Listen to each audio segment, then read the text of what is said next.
Hello అండి, నమస్తే. Welcome to ధనాస్ kitchen అండి. కమ్మని అలసంద గారెలు రెడీ అయిపోయినాయి. ఇలా చూడండి ఎలా బాగున్నాయో, పైన క్రిస్పీగా లోపల మెత్తగా ఎంతో చాలా బాగున్నాయండి. ఇలా ఇవి చికెన్ పులుసులోకి తినడానికి చాలా బాగుంటుందండి. చూడండి, అలసంద బేడలో గారెలు వేస్తున్నానండి. ఇందులో కావాల్సినవి అలసంద బేడలు నేను ఉదయం 8కి నానబెట్టానండి.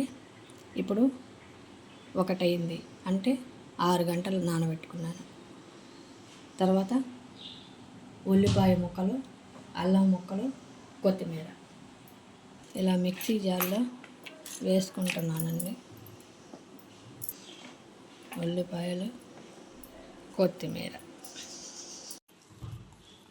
ఇలా మిక్సీలో కొంచెం లైట్గా బరక్గా వేసుకోవాలండి.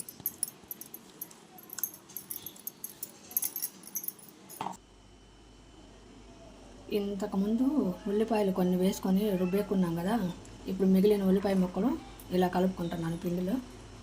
ఇలా వేయడం వల్ల గారెలు బాగా రుచిగా వస్తాయండి. ఇందులో కొంచెం సాల్ట్ కలుపుకోవాలండి, మీ రుచికి తగ్గట్టుగా.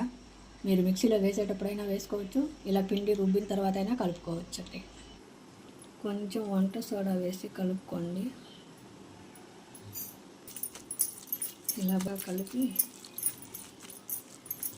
అప్పుడు గారెలు వేసుకోండి, చాలా బాగా వస్తాయండి.